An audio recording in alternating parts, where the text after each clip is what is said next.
Hi hello నమస్తే. నేను మీ Raghudepaka. Welcome to genius online classes. Telangana ఉద్యమ చరిత్ర రాష్ట్ర ఆవిర్భావానికి సంబంధించి మనం ఆన్లైన్ క్లాసెస్ స్టార్ట్ చేయడం జరిగింది. ఈ యొక్క క్లాసెస్ని మనం మలిదశ ఉద్యమం కానించి ఈ క్లాసెస్ని మనం స్టార్ట్ చేయడం జరిగింది.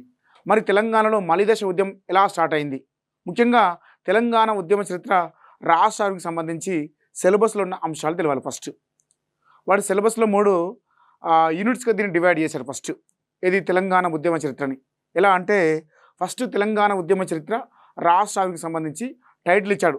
ఇది 1948 నుంచి 2014 వరకు ఈ యొక్క టైటిల్ ఇవ్వడం జరిగింది. ఈ టైటిల్లో భాగంగా వాడు ఈ యొక్క సబ్జెక్ట్ని 3 విభాగాలుగా విభజించాడు. ఒకటి తెలంగాణ భావన దశ అని, ఒకటి తెలంగాణ భావన దశ అని, ఒకటి సమీకరణ దశ అని, మరొకటి వచ్చేసి తెలంగాణ రాష్ట్ర ఆవిర్భావ దిశగాని స్టార్ట్ చేయడం జరిగింది. మరి తెలంగాణ భావన దశ వచ్చేసి మనకు తీసుకుంటే 1948 నుంచి 1970 వరకు దీన్ని డివైడ్ చేశారు. అదేవిధంగా ఆ రెండవ దశ అయినటువంటి సమీకరణ దశ 1971 నుంచి అలా 1971 నుంచి 1990 వరకు దీన్ని తీసుకురావడం జరిగింది. ఆ తర్వాత తెలంగాణ రాష్ట్ర ఆవిర్భావ దిశ వచ్చేసి 1991 నుంచి 2014 వరకు ఈ దశని రాష్ట్ర ఆవిర్భావ దిశగా డివైడ్ చేయడం జరిగింది. మరి ఎందుకు ఇలా డివైడ్ చేశాడంటే, తెలంగాణ సిద్ధాంతకర్త అలాగే తెలంగాణ జాతిపితగా ప్రసిద్ధి చెందినటువంటి మన యొక్క జయశంకర్ సారు ఈ యొక్క తెలంగాణ రాష్ట్ర ఏర్పాటు దిశలో క్రియాశీలక పాత్ర పోషించాడు. అతని యొక్క భావజాలాన్ని అర్థం చేసుకున్నటువంటి టీజీపీఎస్సి, ముఖ్యంగా ఆనాటి ప్రభుత్వము ఈ యొక్క తెలంగాణ ఉద్యమ చరిత్ర రాష్ట్ర ఆవిర్భావం అనే అంశాన్ని సిలబస్లో పెట్టి తెలంగాణ రాష్ట్రం ఎలా ఏర్పడింది, అంతకుముందు ఉన్నటువంటి తెలంగాణకు జరుగుతున్న అన్యాయాలను, ముఖ్యంగా సామాజికంగా, ఆర్థికంగా, రాజకీయంగా, నీళ్లు నిధులు నియామకాల విషయంలో జరుగుతున్న అన్యాయాలను తెలంగాణ ప్రజలకు తెలియజేయాలనే ఉద్దేశంతో ఈ యొక్క సిలబస్ని అయితే తీసుకురావడం జరిగింది. ఈ యొక్క సిలబస్ ద్వారా ముఖ్యంగా మనం భావించాల్సిన విషయం ఏంటంటే, తెలంగాణ రాష్ట్రం ఎలా ఏర్పాటు జరిగింది, ఆ ఏర్పాటుకు జయశంకర్ సార్ తీసుకున్నటువంటి ఒక సిద్ధాంతాలు, అంటే అతను ఒక 3 పార్శ్వాలు తీసుకోవడం జరుగుతుంది. అందులో ఒకటి ముఖ్యంగా ముందు ప్రజలలో తెలంగాణ భావనను కలిగించాలని, అంటే తెలంగాణ దాని స్పృహను కలిగించాలని, ప్రజలకు స్పృహను కలిగించాలని, ఆ తర్వాత దాన్ని ఆ స్పృహను కలిగించిన మూమెంట్ ద్వారా, అంటే తెలంగాణ ప్రజలు కూడా ఆ యొక్క మూమెంట్లో, అంటే 69 మూమెంట్లో ఎందుకు సక్సెస్ కాలేదంటే, 69 మూమెంట్ అనేది అది గ్రామీణ ప్రాంతాలకు చేరలేదు. అందులో బలహీన వర్గాలు, ముఖ్యంగా ఎస్సీ ఎస్టీ సామాజిక వర్గాలు ఆ ఉద్యమంలో పాల్గొనలేదు. కేవలం అది ఆ పట్టణ ప్రాంతాలకి, అంతేకాకుండా ఇక్కడున్నటువంటి, అంటే హైదరాబాదు ప్రాంతంలో ఉన్నటువంటి నగరాల్లో, అలాగే ముఖ్యంగా జిల్లా, అంటే పట్టణ కేంద్రాలకు మాత్రమే ఆ యొక్క ఉద్యమం అనేది 1969 మూమెంట్ పరిమితమైంది. అందుచేతనే సక్సెస్ కాలేదు. కాబట్టి ఈ యొక్క జయశంకర్ సార్ యొక్క ఆలోచన విధానం ఏంటిది, ప్రజల్లో ఫస్ట్ స్పృహను కలిగించి తర్వాత మూమెంట్ చేయడం ద్వారా, ఈ మూమెంట్లో తెలంగాణ ప్రజానికం అంతా, అంటే గ్రామీణ ప్రాంత ప్రజలంతా, అంతేకాకుండా బడుగు బలహీన వర్గాలకు చెందిన ప్రజలంతా కూడా, ముఖ్యంగా దళితులు, అలాగే తీసుకుంటే బీసీ సామాజిక వర్గానికి, ఎస్టీ సామాజిక వర్గానికి చెందిన ప్రజలందరూ కూడా ఉద్యమంలో పాల్గొనాలని అతను మూమెంట్ చేయడం ద్వారా, అందరూ చూడండి, మనకు సకల జిల్లా సమ్మె 42 రోజులు జరిగింది. ఆ సకల జిల్లా సమ్మెలో అనేక వర్గాలు ప్రజలు, మొత్తం ఎంప్లాయీస్ అందరూ కూడా పాల్గొన్నారు. అందుచేతనే తెలంగాణ మహోన్నత ఉద్యమంలో సకల జిల్లా సమ్మె, మిలియన్ మార్చు ఒక మహోన్నతమైన ఉద్యమాలుగా ఈరోజు ప్రసిద్ధి చెందాయి. ఆ ఉద్యమాల ద్వారానే, ఉద్యమం చేయడం ద్వారానే ప్రజలు, అంటే రాజకీయ పార్టీలకి ఒక స్పృహ కలిగించాడు. మూమెంట్, అంటే తెలంగాణ రాష్ట్ర అవసరం ఎంత ఉందని ఆ రాజకీయ పార్టీలకు తెలవడంతో రాజకీయ ప్రక్రియ అనేది ప్రారంభం కావడం జరిగింది. ఈ యొక్క రాజకీయ ప్రక్రియ అనేది ముఖ్యంగా ప్రజా సంఘాల ఏర్పాటు తర్వాత, ఆ ప్రజా సంఘాలు కొనసాగించిన ఉద్యమాల ఫలితంగా మనకు 2001లో టీఆర్ఎస్ పార్టీ ఆవిర్భావం తర్వాత మనకు రాజకీయ ప్రక్రియ కనిపిస్తుంది. అదే తెలంగాణ రాష్ట్ర ఆవిర్భావ దిశగా మనకు తీసుకుంటే అందులో కనిపిస్తుంది. ఇలా 3 భాగాలుగా విభజించాము. ఒకటి తెలంగాణ భావన దశ 1948 నుండి 1970 మధ్య, సమీకరణ దశ వచ్చేసి 1971 నుంచి 90 మధ్య, తెలంగాణ రాష్ట్ర ఆవిర్భావ దిశగా వచ్చేసి 1991 నుంచి 2014 మధ్య. ఇది తెలంగాణ ఉద్యమ చరిత్రను మనం అర్థం చేసుకోవడానికి. మరి ఈరోజు క్లాసెస్ వచ్చేసి మనం 2.5 అంటే ఇక్కడి నుంచే తెలంగాణ మలిదశ ఉద్యమం స్టార్ట్ అవుతుంది. ఇక్కడి నుంచే తెలంగాణ మలిదశ ఉద్యమం స్టార్ట్ అవుతుంది. ఆ మలిదశ ఉద్యమంలో భాగంగా 2.5లో మరి ఏమిచ్చాడు సిలబస్లను తీసుకుంటే మనకు కనిపించే అంశం ఏంటంటే 2.5లో మనకు తీసుకుంటే ముఖ్యంగా మలిదశ ఉద్యమంలో అత్యంత క్రియాశీలక పాత్ర పోషించినటువంటి ప్రజా సంఘాలు, ఈ ప్రజా సంఘాలు ఏముంటాయి తెలుసుకోవాలి. ప్రజా సంఘాలు ఏముంటాయి, అంతేకాకుండా ఇక్కడ ప్రజా సంఘాల ఆధ్వర్యంలో చేపట్టినటువంటి ఉద్యమాలు ఏమున్నాయి అవి తెలుసుకోవాల్సి ఉంటుంది. ఈ 2.5లో వాడు ఇచ్చిన సిలబస్లో ఉన్న అంశం ఏంటిదంటే తెలంగాణ అస్తిత్వం కోసం తపన, మేధో మదనాలు, చర్చలు, రాజకీయ సైద్ధాంతిక ప్రయత్నాలు. మనకు ఈ రాజకీయ సైద్ధాంతిక ప్రయత్నాలు ఎలా స్టార్ట్ అయ్యాయి, మరి ఎందుకు ఈ స్టార్ట్ కావడానికి దారిసిన నేపథ్యం ఏమిటనే అంశాలు తెలవాలి. మనకు 2.5లో ఏమి ఇచ్చాడంటే తెలంగాణ అస్తిత్వం కోసం తపన మేధో మదనాలు, చర్చలు, రాజకీయ సైద్ధాంతిక ప్రయత్నాలు. ఈ రాజకీయ సైద్ధాంతిక ప్రయత్నాలు అంటే ఈ యొక్క అంటే మలిదశ ఉద్యమంలో ప్రారంభం కావడానికి అంతకుముందున్న చారిత్రక నేపథ్యం తెలవాలి. ఈ 2.5లో ఉన్నటువంటి ఎందుకు చర్చలు ప్రారంభమైనాయి అంటే మనకు 1956 నవంబర్ 1న ఆంధ్రప్రదేశ్ రాష్ట్రం ఏర్పడింది. మరి ఎలా ఏర్పడింది అంటే అంతకుముందే 1956 ఫిబ్రవరి మంత్లో పెద్ద మనుషుల ఒప్పందం జరుగుతుంది. ఇక్కడ ఉన్నటువంటి హైదరాబాద్ రాష్ట్రానికి చెందినటువంటి ఒక నలుగురు ప్రముఖులు, అలాగే ఆంధ్ర ప్రాంతానికి చెందినటువంటి అప్పటికి ఆంధ్ర రాష్ట్రం ఉండేది. అక్కడ ఉన్నటువంటి నలుగురు వ్యక్తుల మధ్య ఢిల్లీలో పెద్ద మనుషుల ఒప్పందం జరుగుతుంది. ఈ పెద్ద మనుషుల ఒప్పందం ఫలితంగా 1956 నవంబర్ 1న ఆంధ్రప్రదేశ్ రాష్ట్రం ఏర్పడ్డది. మొట్టమొదటిసారిగా అంటే పెద్ద మనుషుల ఒప్పందంలో చాలా అంశాలు తెలంగాణకు హామీలు ఇవ్వడం జరుగుతుంది. ఇక్కడ ఉన్నటువంటి వైద్య విషయంలో అయితేంది, విద్యా విషయంలో అయితేంది, రాజకీయ ప్రభావం విషయంలో అయితేంది, ఇక్కడ ఉన్నటువంటి వనరుల విషయంలో అయితేంది, అనేక అంశాలలో ఇట్లా 14 అంశాలపైన మొత్తం మీద ఒక ఒప్పందం జరుగుతుంది. ఈ ఫస్ట్ ప్రయత్నంలోనే మనకు అంటే ఇక్కడ తెలంగాణ ప్రాంత వ్యక్తికి ఇక్కడ ముఖ్యమంత్రి అయితే అక్కడ ఉప ముఖ్యమంత్రి, అక్కడ ఉప ముఖ్యమంత్రి వ్యక్తి అయితే ఇక్కడ వ్యక్తికి ముఖ్యమంత్రి అంటే ఉప ముఖ్యమంత్రి పదవి ఇవ్వాలి. ఇలా కాకుండా ఆ ఒప్పందంలో ఉన్న అంశాలను అంటే 1956లో ఏర్పడినటువంటి ఆంధ్రప్రదేశ్ రాష్ట్రానికి సంబంధించి మొట్టమొదటి ముఖ్యమంత్రి నీలం సంజీవరెడ్డి. ఈ నీలం సంజీవరెడ్డి ముఖ్యమంత్రి అయిన వెంటనే ఇక్కడ ఉప ముఖ్యమంత్రి ఇవ్వలే. ఆ ఒప్పందాల ఫలితంగా తెలంగాణ ప్రాంతానికి ప్రత్యేక ప్రాంతీయ మండలిని ఏర్పాటు చేయాలని అనుకుంటున్నాడు. ఈ ప్రాంతీయ మండలి ఏర్పాటు కూడా జరగలేదు. ఇలా అనేక విషయాల్లో ఉల్లంఘించడం జరిగింది. మొత్తం 14 అంశాలు ఉంటే 14 అంశాలలో దాదాపు అన్ని అంశాలను కూడా అప్పటి నుండి ఇది ఆంధ్ర ప్రాంతానికి చెందినటువంటి వ్యక్తులు ముఖ్యమంత్రులు కావడంతో ఇక్కడ ఉన్నటువంటి ఈ ప్రాంతం పట్ల వాళ్ళు ఆసక్తి చూపించలేదు. ఆ ఫలితంగా 1969 నాటికి ప్రపంచంలోనే ఇంత పెద్ద మొత్తంలో ఎక్కడ కూడా ఉద్యమం జరగలేదు. అలాంటి ఉద్యమే ప్రత్యేక తెలంగాణ ఉద్యమం 1969 మూమెంట్. ఇక్కడ దాదాపుగా 350 పైగా పైచులకు తెలంగాణ కోసం పోరాటం చేసిన వ్యక్తులు చనిపోవడం జరిగింది. ఆ ఫలితంగా అనేక ఉద్యమాలు రావడము, అంతేకాకుండా కేంద్ర ప్రభుత్వము అప్పుడు ఇందిరాగాంధీ ప్రభుత్వము అనేక స్కీమ్స్ తీసుకురావడం జరిగింది.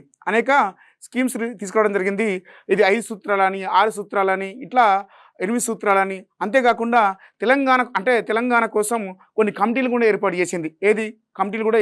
ఇక్కడ రాష్ట్ర ప్రభుత్వం ఏర్పాటు చేసింది, అటు కేంద్ర ప్రభుత్వం ఏర్పాటు చేసింది. ఇలా అనేక కమిటీలు, అనేక జీవోలు, అన్ని ఉల్లంఘనలు జరిగినాయి. ఇలాంటి ఉల్లంఘనలు జరిగినాయి. అయితే ఈ 1969 తర్వాత అప్పుడున్నటువంటి 1969 మూమెంట్లో తెలంగాణ ప్రజాసమితి ఆధ్వర్యంలో ఒక ప్రత్యేక తెలంగాణ ఉద్యమం స్టార్ట్ అయింది. ఆ ప్రత్యేక తెలంగాణ ఉద్యమంలో మర్రి చెన్నారెడ్డి అత్యంత క్రియాశీలక పాత్ర పోషించాడు. ఈ క్రియాశీలక పాత్ర పోషిస్తున్న సమయంలోనే 1971లో పార్లమెంట్కి ఎన్నికలు జరిగాయి. ఈ తెలంగాణ ప్రజాసమితి ఆ ఎన్నికల్లో అత్యంత విజయకేతనం ఎగరవేసింది. ఆ తర్వాత కొన్ని ఒప్పందాల ఫలితంగా అటు కేంద్ర ప్రభుత్వంతో ఇక్కడ ఉన్న మర్రి చెన్నారెడ్డి గారు ఈ యొక్క తెలంగాణ ప్రజాసమితిని విలీనం చేశాడు. ఆ తర్వాత ఇక్కడ మలిదశ ఉద్యమం అనేది అంటే ప్రత్యేక తెలంగాణ రాష్ట్రం కోసం జరిగే ఉద్యమాలన్నీ కూడా స్తబ్దుగా ఉండిపోయాయి. ఈ నేపథ్యంలో మరోసారి అప్పటికే అంటే అప్పటికే ఈ యొక్క ఎన్టీఆర్ కంటే ముందు అనేక మంది ఆంధ్ర వ్యక్తులు పరిపాలించారు కదా. ఇది ఈ యొక్క ఉమ్మడి ఆంధ్రప్రదేశ్ను. ఈ ఉమ్మడి ఆంధ్రప్రదేశ్లో ముఖ్యంగా కాసు బ్రహ్మానందరెడ్డి, నీలం సంజీవరెడ్డి వంటి అనేక మంది ఆంధ్ర పెత్తందారులు ఆ కాలంలో ముఖ్యంగా అంటే వారి సీఎంగా ఉన్న కాలంలో ముఖ్యంగా వలసలు ఎక్కువ పెరిగాయి. ఇక్కడ ఉన్నటువంటి నీటి వనరులు ఎక్కడ ఉన్నాయో మొత్తం కూడా ఆంధ్ర ప్రాంతం వల్ల వచ్చి మన యొక్క తెలంగాణ ప్రాంతాన్ని ఆక్రమించడం జరిగింది. తక్కువ రేటు కొని ఆ పొలాలని ఆక్రమించడం జరిగింది. ఇలా కొన్న వ్యక్తులందరూ కూడా ఇక్కడ ఉన్నటువంటి తెలంగాణ ప్రజానికాన్ని ఒక కూలీలుగా ముఖ్యంగా వాళ్ళంతా కూడా కొన్న వాళ్ళందరూ కూడా ఒక ఆధిపత్యాన్ని చెలాయించే వర్గాలు అంటే కమ్మ కులస్తులు చౌదరీసు, రెడ్డీసు, మున్నూరు కాపు వంటి వర్గాలకు చెందిన వ్యక్తులందరూ కూడా వచ్చేసి తెలంగాణ ప్రాంతంలో ఉన్నటువంటి అనేక నీటి వనరులు ఉన్న ప్రాంతాలను, అంతేకాకుండా ఇక్కడ హైదరాబాద్ ప్రాంతంలో ముఖ్యంగా ఈ రంగారెడ్డి ఉన్న ప్రాంతాలు అన్ని ప్రాంతాలను కూడా రియల్ ఎస్టేట్ రంగంలో కుల్లగొట్టేసి ఈ ప్రాంతాన్ని అంతా తక్కువ రేటు కొని ఈ ప్రాంతాన్ని ఆక్రమించేసి ఈనాడు ఇప్పటికి కూడా మొత్తం మీద తెలంగాణ ప్రాంతంలో చూసుకుంటే, ఈ హైదరాబాద్ ప్రాంతంలో తీసుకుంటే, ఈ రంగారెడ్డి ప్రాంతంలో తీసుకుంటే ఎక్కువగా మనకు కనిపించేది ఆంధ్ర పెత్తందారులు కనిపిస్తారు. వాళ్ళ యొక్క భూస్వాముల బడా రియల్ ఎస్టేట్ రంగాలు కనిపిస్తాయి. అంతేకాకుండా సినిమా రంగంలో కూడా మొత్తం వాళ్ళే కనిపిస్తారు. ఇక్కడ ఉన్న ఆంధ్ర ఆధిపత్యం కనిపిస్తుంది. ఇలా కొనసాగుతున్న నేపథ్యంలో ఈ 1969 మూమెంట్లో క్రియాశీలక పాత్ర పోషించిన వ్యక్తులు మళ్ళీ దేశ ఉద్యమాన్ని ప్రారంభించారు. అది ఎలా ప్రారంభమైందనేది చూద్దాం. రైట్, మనకు ఎలా ప్రారంభమైందో చూద్దాం ఒకసారి. ఇలా ఈ కాసు బ్రహ్మానందరెడ్డి కాలంలో, ముఖ్యంగా నీలం సంజయ్ రెడ్డి కాలంలో అనేక ఆంధ్ర ప్రాంతం వ్యక్తులు ముఖ్యమంత్రి ఉన్న కాలంలో వలసలు, తర్వాత తెలంగాణ ప్రాంతం దోపిడీకి ఆర్థికంగా, రాజకీయంగా, సామాజికంగా అనేక దోపిడీ గురి కావడంతో ఇక్కడ ఉన్నటువంటి రాజకీయ నాయకులు కానీ పార్టీలు కానీ ఏనాడు కూడా తెలంగాణ అస్తిత్వం కోసం కానీ తెలంగాణ సైద్ధాంతిక సిద్ధాంతం కోసం కానీ ఎప్పుడు కూడా వీరు మాట్లాడలేదు. ఇలాంటి నేపథ్యంలో మనకు కొన్ని సందర్భాలు కనిపిస్తాయి. 1982లో మనకు 1982 మార్చి 29న మనకు ఒక పార్టీ ఆవిర్భావం జరుగుతుంది. ఆ పార్టీ తెలుగుదేశం పార్టీ. ముఖ్యంగా ఈ తెలుగుదేశం పార్టీని ఎవరు స్థాపించారంటే, తెలుగుదేశం పార్టీని నందమూరి తారక రామారావు గారు స్థాపించడం జరిగింది. ఇతన్నే ఎన్టీఆర్గా పేర్కొంటారు. విశ్వవిఖ్యాత నట సౌరభామ అయినటువంటి ఎన్టీఆర్ గారు ముఖ్యంగా ఈ యొక్క 1982 మార్చి 29న ఈ యొక్క తెలుగుదేశం పార్టీని స్థాపించాడు. ముఖ్యంగా ఈ పార్టీని తెలుగు జాతి ఆత్మగౌరవం నినాదంతో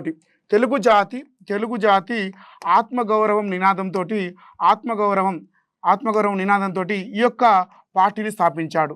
ఈ పార్టీని స్థాపించి ముఖ్యంగా ఎందుకు స్థాపించాడు అంటే, ఇందిరాగాంధీకి ఇక్కడ ఉన్నటువంటి ఎన్టీఆర్కి మధ్య కొన్ని విషయాలలో తారతమ్యాలు వస్తాయి.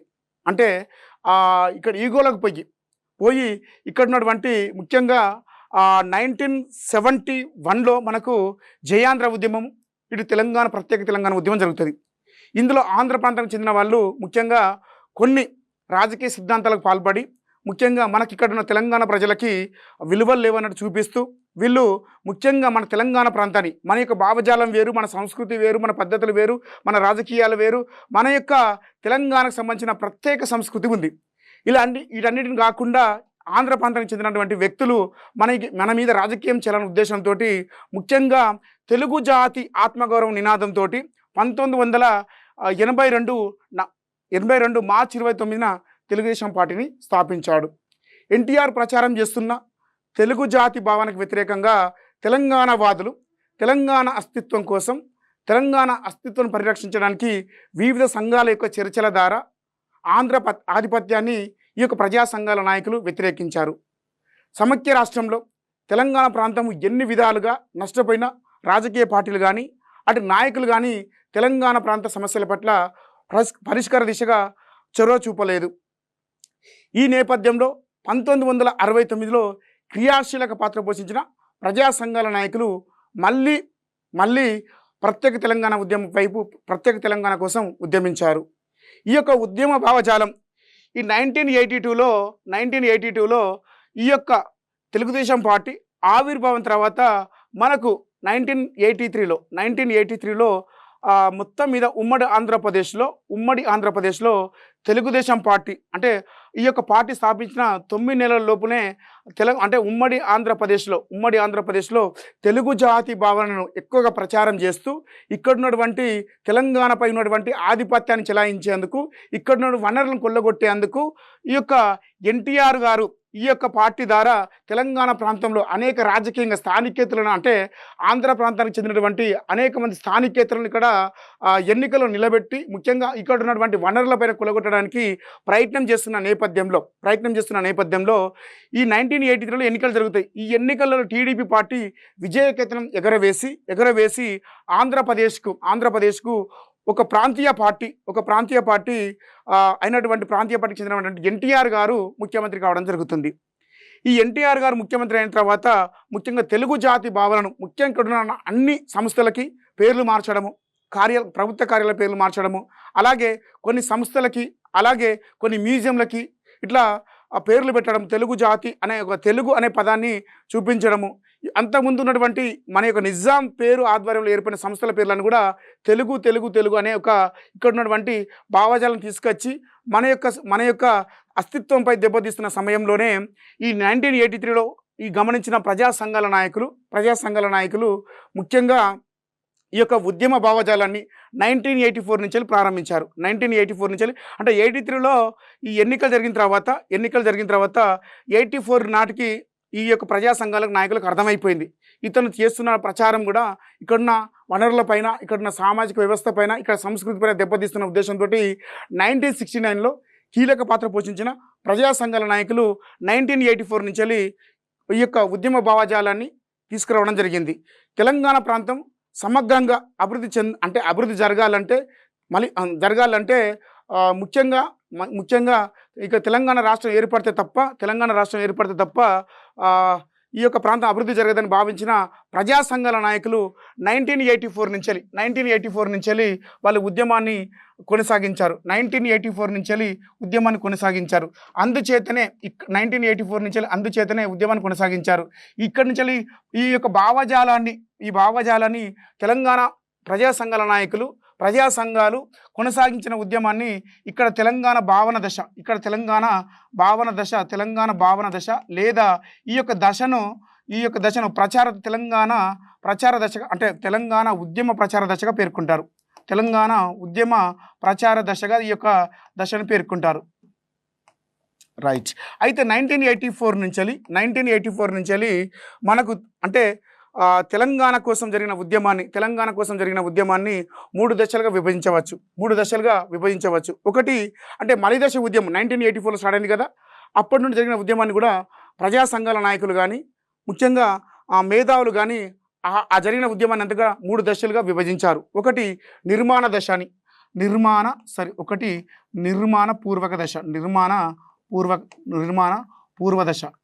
పూర్వ దశ.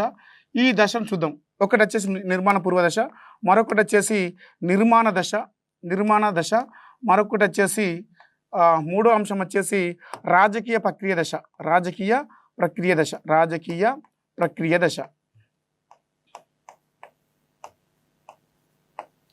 1984 నుంచి కొనసాగిన ఉద్యమాన్ని ప్రజా సంఘాల నాయకులు, మేధావులు 3 దశలుగా విభజించారని చెప్పుకున్నాం. ఒకటి నిర్మాణ దశ అని, రాజకీయ ప్రక్రియ దశ అని చెప్పుకోవడం జరిగింది. 1984 నుంచి 1996 వరకు 1996 నుండి 2001 వరకు ఇది ఒక రాజకీయ ప్రక్రియ దశ. టీఆర్ఎస్ పార్టీ ఆవిర్భావం తర్వాత జరిగిన దశనే రాజకీయ ప్రక్రియ దశగా పేర్కొంటారు. ఈ యొక్క నిర్మాణ దశలో మనకు ఏమేమి కార్యక్రమాలు జరిగాయి, ఇది చాలా చాలా వెరీ వెరీ ఇంపార్టెంట్.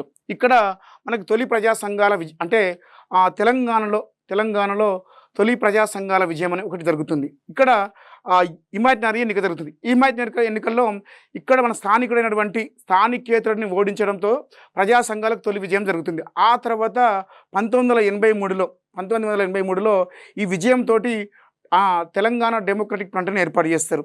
ఆ తర్వాత తీసుకుంటే తెలంగాణ పార్టీని వరంగల్లో దేవానంద స్వామి ఏర్పాటు చేస్తాడు ఈ యొక్క దశలోనే, ఏది నిర్మాణ దశలోనే. అంతేకాకుండా 1985లో మనకు తెలంగాణ జనసభ ఏర్పడుతుంది. ఆ తర్వాత తీసుకుంటే మనకి ఈ యొక్క పీరియడ్లో, ఈ నిర్మాణ పూర్వ దశలో మనకు కనిపించే మరొక అంశం ఏమిటంటే మనకు వెలిచాల జగపతిరావు, అలాగే మనకు ఓయి ఫోరం ఫర్ తెలంగాణ, అలాగే తెలంగాణ ఇన్ఫర్మేషన్ ట్రస్ట్, అలాగే మనకు TSLO Telangana liberation student organisation, ఇలా 1984 నుండి 96 వరకు. ఆ తర్వాత నిర్మాణ దశలో మనకు 1996 నుంచి 2001 మధ్య అనేక ప్రజా సంఘాలు ఏర్పడతాయి. ఇక్కడనే మలిదశ ఉద్యమం ఒక ఉధృతంగా కొనసాగుతుంది. అందుచేత అటు కేంద్రంలో ముఖ్యంగా బీజేపీ పార్టీ ఏం చేస్తుందంటే ఒక్క ఓటుకు 2 రాష్ట్రాలు అనే నినాదాన్ని 1997లో తీసుకొస్తుంది. ఎందుకు తీసుకొస్తుందంటే ఇక్కడ అనేక ప్రజా సంఘాలు, centre for Telangana studies, Telangana ఐక్య వేదిక, భువనగిరి సభ, అలాగే Suryapet declaration, Warangal declaration, people's war party Telangana కోసం ప్రత్యేకంగా ఒక డాక్యుమెంటరీని రిలీజ్ చేస్తుంది. అంతేకాకుండా అనేక ప్రజా సంఘాలు ఇక్కడ కోకొల్లలుగా ఏర్పడడం జరుగుతుంది. ఏది 1996 నుంచి 2001 మధ్య. ఆ తర్వాత 2001లో మనకు తెలంగాణ ఐక్య కార్యాచరణ సమితి ఏర్పడుతుంది. దానికి సంబంధించి ఆ తర్వాత తీసుకుంటే మనకు ఆ తర్వాత 2001లో తెలంగాణ చరిత్రలో, ప్రపంచ చరిత్రలో తెలంగాణ రాష్ట్ర ఏర్పాటు దిశగా ఒక పార్టీ ఏర్పాటు జరిగింది. ఆ పార్టీ టీఆర్ఎస్ పార్టీ 2001లో మనకు ఏప్రిల్ మంత్లో ఏర్పడుతుంది కేసీఆర్ ఆధ్వర్యంలో. ఈ పార్టీ ముఖ్యంగా కొనసాగించిన ఉద్యమాల ఫలితంగా అనేక ప్రజా సంఘాలు, ఈ యొక్క పార్టీతో పాటుగా అనేక ప్రజా సంఘాలు ఏర్పడి మనకు 2009 నాటికి తెలంగాణ జేఏసీ ఏర్పడుతుంది. అంటే Telangana JAC professor Kodandaram sir ఆధ్వర్యంలో ఏర్పడుతుంది. ఈ ఏర్పడిన జేఏసీ ముఖ్యంగా అనేక ప్రజా సంఘాల నాయకులు, ముఖ్యంగా ఈ మలిదశ ఉద్యమంలో అనేక మంది మేధావులు, అలాగే సామాన్య ప్రజలు, మధ్యతరగతి ప్రజలు ఈ యొక్క ఉద్యమంలో క్రియాశీలక పాత్ర పోషిస్తారు. ఎక్కడైతే ఉద్యమాలలో సామాన్య ప్రజానికం, మధ్యతరగతి ఎస్సీ బలహీన వర్గాలకు చెందినటువంటి ఎస్సీ ఎస్టీలు, అలాగే బీసీలు ఉద్యమంలో పాల్గొంటారో ఏ ఉద్యమమైనా సక్సెస్ అవుతుంది. ఈ ఉద్యమాలు సక్సెస్ కావడానికి ముఖ్యంగా బీసీ సామాజిక వర్గానికి, ఎస్సీ సామాజిక వర్గానికి, ఎస్టీ సామాజిక వర్గానికి చెందిన సామాన్య ప్రజలు ఈ యొక్క ఉద్యమంలో పాల్గొన్నారు. అంతేకాకుండా ఉద్యోగ సంఘాలు పాల్గొన్నాయి. అందుకే ఒక మిలియన్ మార్చ్, ఒక సకల జన సమ్మె, ఒక తెలంగాణ మార్చు, ఇలా ఒక సాగరహారము, అనేక ఈ కార్యక్రమాలు జరిగి తెలంగాణ రాష్ట్ర ఏర్పాటులో క్రియాశీలక పాత్ర పోషించాయి. ఈ 3 దశలు చాలా వెరీ వెరీ ఇంపార్టెంట్. ఈ యొక్క 3 దశల్లో భాగంగా ముఖ్యంగా ఈ నిర్మాణ పూర్వ దశలో మనం ఇప్పుడు చూస్తున్నాము. 1984 నుంచి 1996 వరకు ఈ దశలోనే అనేక ప్రజా సంఘాల నాయకులు క్రియాశీలక పాత్ర పోషించారు. ఈ యొక్క 1969లో అత్యంత క్రియాశీలక పాత్ర పోషించినటువంటి జయశంకర్ సార్ అయితేంది, భూపతి కృష్ణమూర్తి అయితేంది, ప్రతాప్ కిషోర్ అయితేంది, కేశవరావు జాదవ్ అయితేంది, ప్రొఫెసర్ మధుసూదన్ రెడ్డి అయితేంది, ప్రొఫెసర్ తిప్పారెడ్డి అయితేంది, శ్రీధర్ స్వామి అయితేంది, కేశవరావు జాదవ్ అయితేంది, సంతపూర్ రఘువీరారావు అయితేంది, తెలంగాణ ప్రభాకర్ అయితేంది, అలాగే మారోజు వీరన్న అయితేంది, ఇలాంటి అనేక మంది ప్రజా సంఘాల నాయకులు, మేధావులు, విద్యావంతులు తెలంగాణ ఉద్యమ వ్యాప్తిని 1984 నుంచి కొనసాగించారు. ఈ 1984 నుంచి కొనసాగించిన నిర్మాణ పూర్వ దశ 1984 నుంచి 1996 వరకు జరిగింది. ఈ దశలో జరిగిన అనేక కార్యక్రమాల గురించి 2.5లో చూసుకుందాం. ఈ 2.5 ఎందుకు స్టార్ట్ అయిందంటే ముఖ్యంగా ఎన్టీఆర్ గారు స్థాపించినటువంటి తెలుగుదేశం పార్టీ ఇక్కడ ఉన్నటువంటి తెలంగాణ సంస్కృతిపై, ఇక్కడున్న ఆచార వ్యవహారాలపై, ఇక్కడ ఉన్నటువంటి వనరులపై ముఖ్యంగా ఆధిపత్యాన్ని చెలాయించడము, ముఖ్యంగా ఆ పార్టీలో ఉన్నటువంటి రాజకీయ నాయకులు ఇక్కడ ఉన్నటువంటి అనేక వనరులను దోసుకోవడము, అంతేకాకుండా ఎన్టీఆర్ గారు ప్రచారం చేస్తున్నటువంటి తెలుగు జాతి ఆత్మగౌరవ నినాదము, ముఖ్యంగా ఇక్కడ ఉన్నటువంటి ప్రజా సంఘాల నాయకులను, మేధావులను ముఖ్యంగా తెలంగాణ అస్తిత్వం కోసము ముఖ్యంగా వివిధ సంఘాల చర్చల ద్వారా ఉద్యమాన్ని కొనసాగించారు. అలా కొనసాగించిన ఉద్యమంలో మొదటి విజయమే మనకు హిమాయత్ ఎన్నిక. దాని గురించి నెక్స్ట్ క్లాస్లో చూద్దాం. తెలంగాణ ఉద్యమ చరిత్ర, రాష్ట్ర ఆవిర్భావానికి సంబంధించి మలిదశ ఉద్యమంలో భాగంగా ప్రజా సంఘాల తొలి విజయం అనే అంశాన్ని చూస్తున్నాం. ప్రజా సంఘాల తొలి విజయం అనే అంశం నుంచి గత గ్రూప్ 2 ఎగ్జామ్లో 2024 డిసెంబర్లో జరిగిన గ్రూప్ 2 ఎగ్జామ్లో ఇక్కడ నుండి 2 ప్రశ్నలు రావడం జరిగింది. కేవలం ఇది మన పుస్తకంలో ఒక ఒక అర పేజీ మాత్రమే ఉంటుంది దీనికి సంబంధించి. కానీ ఇక్కడి నుంచి మనకు 2 ప్రశ్నలు కనిపించాయి. ఒకటి, ఎవరి మరణం వల్ల 1983లో హిమాయత్నగర్ ఉప ఎన్నిక జరిగిందని ఒక క్వశ్చన్ రావడం జరిగింది. దీనికి ఆన్సర్ వచ్చేసి జి నారాయణ గౌడ్. మరొక క్వశ్చన్ వచ్చేసి తెలంగాణకు జరుగుతున్న అన్యాయాలను ప్రజా సంఘాల నాయకుడైనటువంటి ఈవి పద్మనాభం గారు ఏ పత్రిక ద్వారా ప్రచారం చేశాడని ఒక క్వశ్చన్ రావడం జరిగింది. ఇది మీకు తెలిసిన విషయమే. ఫ్లాష్ అండ్ ఫిలోమన్ అనే పత్రిక ద్వారా ఇక్కడి నుంచి 2 ప్రశ్నలు వచ్చాయి. అంటే చాలా వెరీ వెరీ ఇంపార్టెంట్. తెలంగాణ మలిదశ ఉద్యమము ఇక్కడి నుండే ప్రారంభమవుతుందని చెప్పుకోవచ్చును. మరి ఏంటి ప్రజా సంఘాల తొలి విజయం అంటే? ప్రజా సంఘాల తొలి విజయం అంటే ముఖ్యంగా ఇక్కడ మనకు కనిపించేది అత్యంత ఈ యొక్క టాపిక్లో హిమాయత్ నగర్ ఉప ఎన్నిక చాలా చాలా వెరీ వెరీ ఇంపార్టెంట్. ఈ యొక్క అంశంపైనే క్వశ్చన్స్ రావడానికి ఆస్కారం ఉంటుంది. మరి ఏంటి హిమాయత్ నగర్ ఉప ఎన్నిక అంటే అంతకుముందు ఉన్నటువంటి బ్యాక్గ్రౌండ్ స్టోరీ మనకు తెలవాలి. ఎన్టీఆర్ గారు 1982 మార్చి 29వ తారీఖున తెలుగుదేశం పార్టీని టీడీపీని స్థాపించాడు. ఈ స్థాపించిన 9 నెలలకే మనకు 1983లో ఆంధ్రప్రదేశ్ రాష్ట్రంలో సాధారణ ఎన్నికలు రావడం జరిగింది. తెలంగాణ ప్రాంతంలోని చాలా చోట్ల స్థానిక అభ్యర్థులకు బదులుగా స్థానికేతరులకు పార్టీ టికెట్లు కేటాయించడంతో ఆ పార్టీకి చెందినటువంటి స్థానిక నాయకులు నిస్పృహకు గురి కావడం జరిగింది. మరి ఏంటి ఆ స్థానాలు చూసినప్పుడు ఒకటి డీచిపల్లి, మరొకటి వచ్చేసి హిమాయత్ నగర్, మరొకటి వచ్చేసి నిజామాబాద్, మరొకటి వచ్చేసి సనత్ నగర్.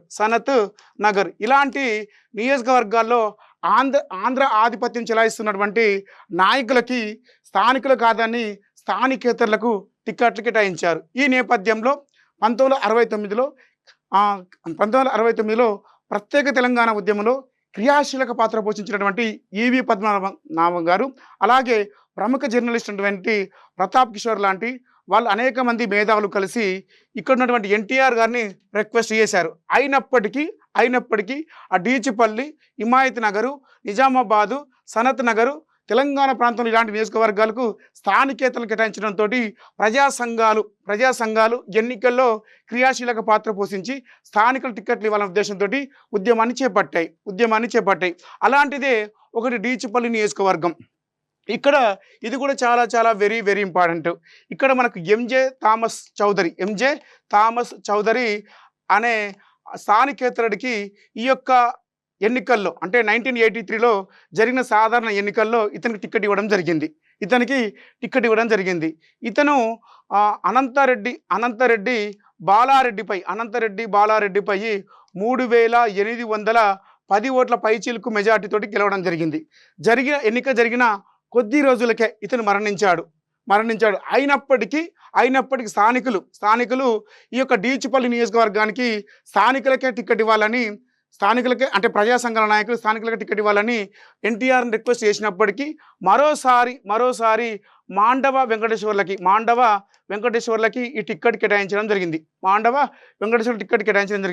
ఇదే సందర్భంలో మరొకటి ఏంటంటే హిమాయత్ నగర్ ఉప ఎన్నిక చాలా చాలా వెరీ వెరీ ఇంపార్టెంట్. మరి ఏంది హిమాయత్ నగర్ ఉప ఎన్నిక అంటే ఈ యొక్క హిమాయత్ నగర్ ఉప ఎన్నికకి జరిగిన సాధారణ ఎన్నికలలో అంటే 1983లో జరిగిన సాధారణ ఎన్నికలలో జి నారాయణ గౌడ్ అనే వ్యక్తి ఈ యొక్క ఎన్నికల్లో గెలవడం జరుగుతుంది.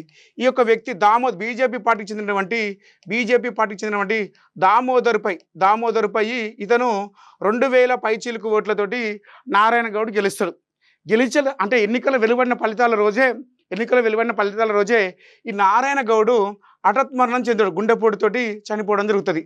అయినప్పటికీ ఇక్కడ స్థానికులు ఈ యొక్క ఉప ఎన్నికలలో ఇక్కడ ఉన్నటువంటి స్థానికుడికి మీరు ఆ సీట్ని కేటాయించాలని 1969లో క్రియాశీలక పాత్ర పోషించిన అనేక మంది మేధావులు, రాజకీయ నాయకులు, ప్రజా సంఘాల నాయకులు, విద్యావంతులు ఎన్టీఆర్ని రిక్వెస్ట్ చేస్తారు. అయినప్పటికీ పర్వతనేని ఉపేంద్రకి ఈ యొక్క టిక్కెట్ని కేటాయిస్తారు. పర్వతనేని ఉపేంద్రకి ఈ మధ్యనారు టిక్కెట్ని కేటాయిస్తారు.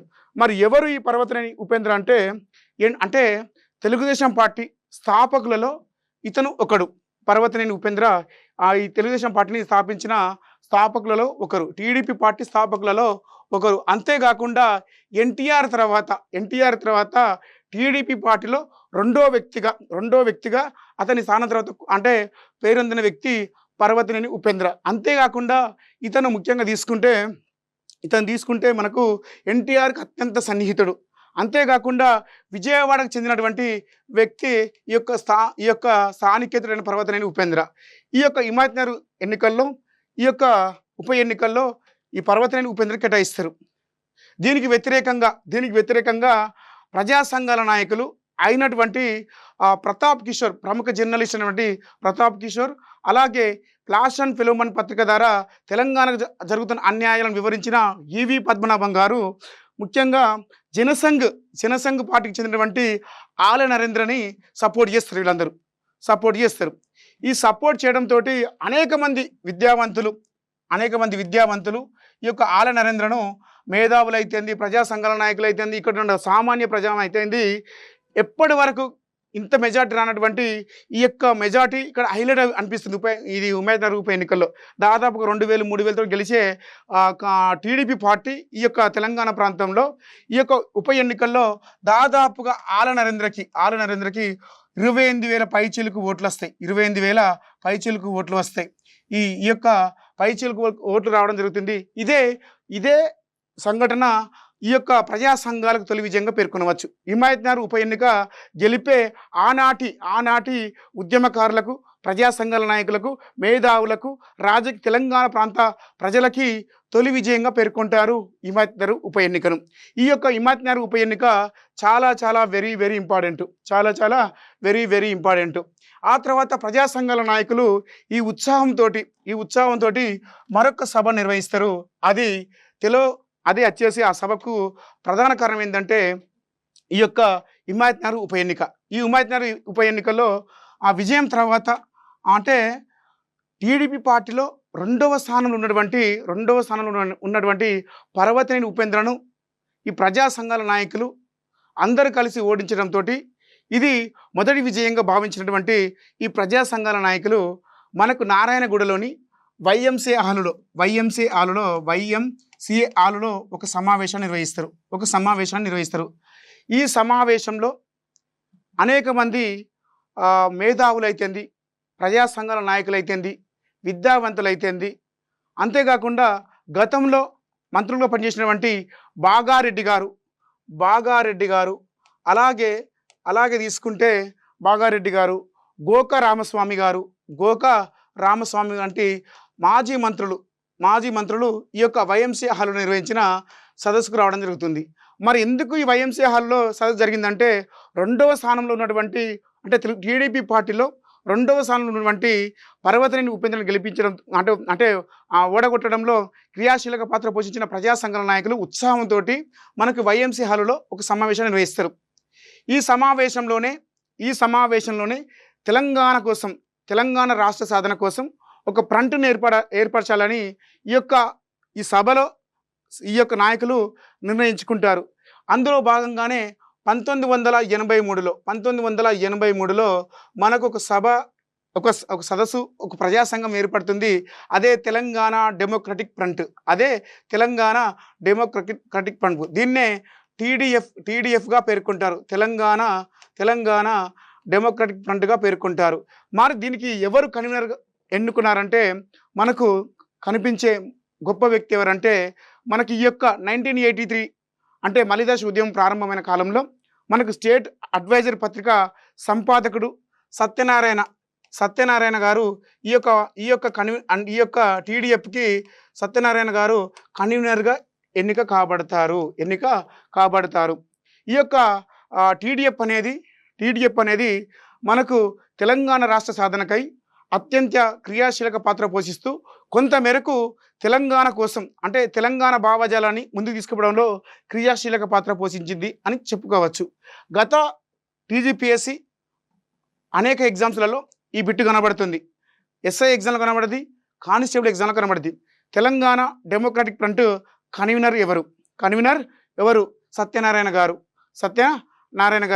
ఎందుకు ఏర్పాటు చేశారు తెలంగాణ డెమోక్రటిక్ ఫ్రంట్ అంటే మనకు హిమాయత్నగర్ ఉప ఎన్నికల్లో మనకు జనసంఘకు సంబంధించినటువంటి ఆలయ నరేంద్ర విజయం సాధిస్తాడు.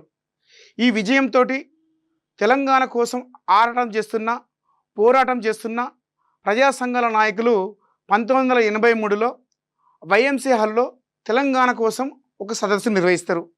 తెలంగాణ రాష్ట్ర సాధనకై ఒక ఫ్రంట్ని ఏర్పాటు చేయాలని ఆ యొక్క కార్యక్రమానికి వచ్చినటువంటి ఈవి పద్మనాభం గారు, ప్రతాప్ కిషోర్, అలాగే బాగారెడ్డి, గోక రామస్వామి, అంతేకాకుండా సంతపూర్ రఘువీరారావు, ఇలా కొంతమంది తెలంగాణ ప్రజా సంఘాల నాయకులు ఒక ఫ్రంట్కయ్యి వాళ్ళు కృషి చేస్తారు. ఆ ఫ్రంట్ పేరే తెలంగాణ డెమోక్రటిక్ ఫ్రంట్. ఇది తెలంగాణ రాష్ట్ర సాధన కోసం కృషి చేసిందని చెప్పుకోవచ్చును. ఆ తర్వాత తీసుకుంటే మనకు కనిపించేది మరొక అంశం వచ్చేసి తెలంగాణ పార్టీ. ఈ తెలంగాణ పార్టీని 1984లో మనకు వరంగల్కు చెందినటువంటి దేవానంద స్వామి ఈ దేవానంద స్వామి అనే అతను తెలంగాణ పార్టీని స్థాపించాడు. ఇది ముఖ్యంగా తెలంగాణ కోసం వరంగల్ జిల్లాలో అనేక సదస్సులు నిర్వహించింది. మనకు వరంగల్ జిల్లా అనగానే ఇద్దరు ప్రముఖులు కనిపిస్తారు. ఒకరు వచ్చేసి మనకు భూపతి కృష్ణమూర్తి, తెలంగాణ గాంధీకి ప్రసిద్ధి చెందినటువంటి భూపతి కృష్ణమూర్తి, అలాగే తెలంగాణ మాండలిక కవి అయినటువంటి మనకు కాళోజీ నారాయణరావు గారు ఈ యొక్క తెలంగాణ పార్టీలో అత్యంత క్రియాశీలక పాత్ర పోషిస్తారు. ఇది వరంగల్ జిల్లాకే పరిమితం కాకుండా రాష్ట్రంలో అనేక జిల్లాల్లో అనేక సదస్సులు నిర్వహించింది. నెక్స్ట్ అంశం వచ్చేసి తెలంగాణ ఉద్యమ చరిత్ర, రాష్ట్ర ఆవిర్భావం. మలిదశ ఉద్యమంలో భాగంగా తెలంగాణ జనసభ, అలాగే తెలంగాణ ప్రజాసమితి అనే అంశాలను చూస్తున్నాం. తెలంగాణ జనసభ అనేది 1985లో ఒకసారి కనిపిస్తుంది. మరోసారి వచ్చేసి 1998లో మరోసారి కనిపిస్తుంది. 1985లో ఏర్పడిన జనసభ స్టేట్ అడ్వైజరీ పత్రిక సత్యనారాయణ ఆధ్వర్యంలో ఈ యొక్క తెలంగాణ జనసభ ఏర్పడుతుంది. అదే 1998లో కనిపించినటువంటి తెలంగాణ జనసభ ఆకుల భూమయ్య ఆధ్వర్యంలో ఈ యొక్క జనసభ కనిపిస్తుంది. మరి 1985లో ఏర్పడిన తెలంగాణ జనసభ, 1998లో ఏర్పడిన తెలంగాణ జనసభ రెండు కూడా ప్రత్యేక రాష్ట్ర సాధన కోసం, అంటే ప్రత్యేక తెలంగాణ రాష్ట్ర సాధన కోసం ఉద్యమించిన ప్రజా సంఘాలని చెప్పుకోవచ్చు. మరి 1985లో ఏర్పడిన ప్రజా సంఘమైనటువంటి తెలంగాణ జనసభ ఎందుకు ఏర్పడిందంటే 1982లో మనకు టీడీపీ పార్టీని ఉమ్మడి ఆంధ్రప్రదేశ్లో ఎన్టీ రామారావు గారు స్థాపిస్తారు. ముఖ్యంగా తెలుగు జాతి ఆత్మగౌరవం నినాదంతో ఈ పార్టీని స్థాపించి తెలంగాణలో ఉన్నటువంటి తెలంగాణ సంస్కృతిపై, ఇక్కడున్న ఆచార వ్యవహారాలపై, ఇక్కడున్న వనరులపై, ముఖ్యంగా ఆంధ్ర ఆధిపత్యాన్ని, అంతకుముందే వచ్చినటువంటి ఆంధ్రులతోటి ఇక్కడ ఉన్నటువంటి తెలంగాణ సంస్కృతిని కనుమరుగేటట్టు ఇక్కడ ఉన్నటువంటి పేర్లను, ముఖ్యంగా కార్యాలయాల పేర్లు అయితేంది, ఇక్కడ ఉన్నటువంటి వనరులు దోసుకోవడం అయితేంది, రియల్ ఎస్టేట్ రంగంలో తెలంగాణ భూములను ఆక్రమించుకోవడం అయితేంది, ఇతని కాలంలో ముఖ్యంగా ఎక్కడైతే కమ్మ వాళ్ళు ఎక్కడెక్కడ ఉన్నారో అక్కడ ఆ ప్రాంతాలన్నింటినీ కూడా జనవరణ రూపంలో దోసుకోవడం అయితేంది, ఆ పేర్లు మార్చడం అయితేంది, ఇవన్నీ కూడా అలాంటి తప్పిదాలు జరుగుతాయి. ఈ సందర్భంలోనే మనకు 1983లో సాధారణ ఎన్నికలు వస్తాయి.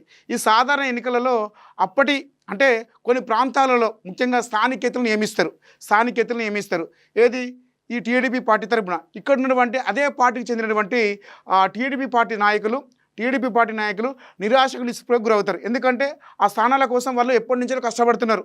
ఏదికి ఆ స్థానం మాకు వస్తే మేము మంత్రిగానో లేకపోతే ఎమ్మెల్యేగానో ఇంకేమైనా ఇక్కడ ప్రజాప్రతినిధుల ద్వారా ఉండి ప్రజలకు సేవ చేసుకోవచ్చనే ఉద్దేశంతో ఇలాంటి సందర్భంలో అనేక మంది స్థానికేతరులకి ఈ తెలంగాణ ప్రాంతంలోని నియోజకవర్గాల్లో ఈ యొక్క ఎన్టీఆర్ గారు ఈ యొక్క ఎన్టీఆర్ గారు స్థానికేతలకు సీట్లు ఇస్తాడు.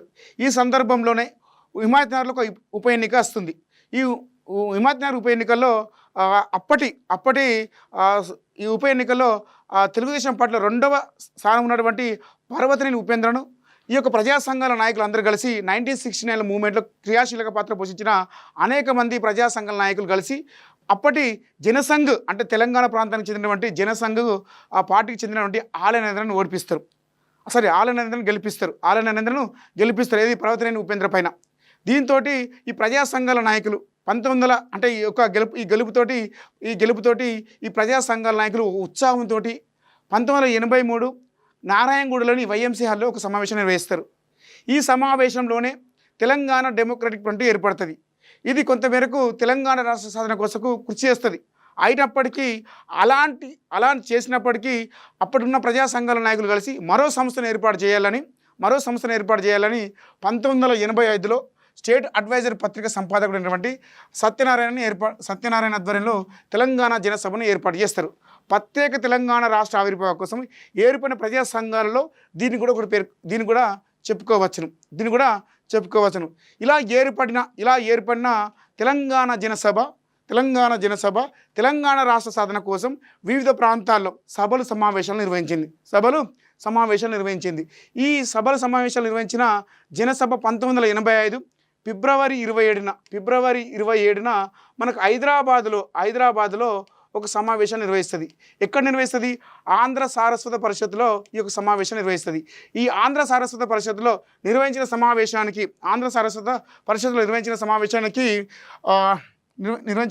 సమావేశానికి అఖిల భారత ఆర్య సమాజ నాయకుడైనటువంటి వందే మాతరం రామచంద్రారావు ఈ యొక్క సదస్సుకి అధ్యక్షత వహిస్తాడు. ఇతను అధ్యక్షత వహించడం జరుగుతుంది. మరి ఎవరు ఈ వందే మాతరం రామచంద్రారావు అంటే మనకు ఆపరేషన్ పోలో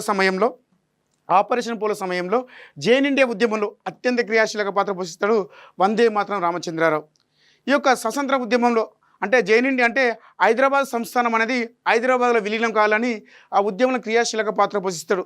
ఇతను బంధించినప్పుడు ఇతను ముఖ్యంగా ఈ వందే మాతరం నినాదాలను ఇవ్వడంతో ఎక్కువసార్లు ఖైదీ చేసినప్పుడు వందే మాతరం నినాదాలు ఇవ్వడంతో ఇతని పేరు ముందు వందే మాతరం అనే ఒక ప్రతిష్టాత్మక పేరు అనేది ఇతని ముందు రావడం జరిగింది.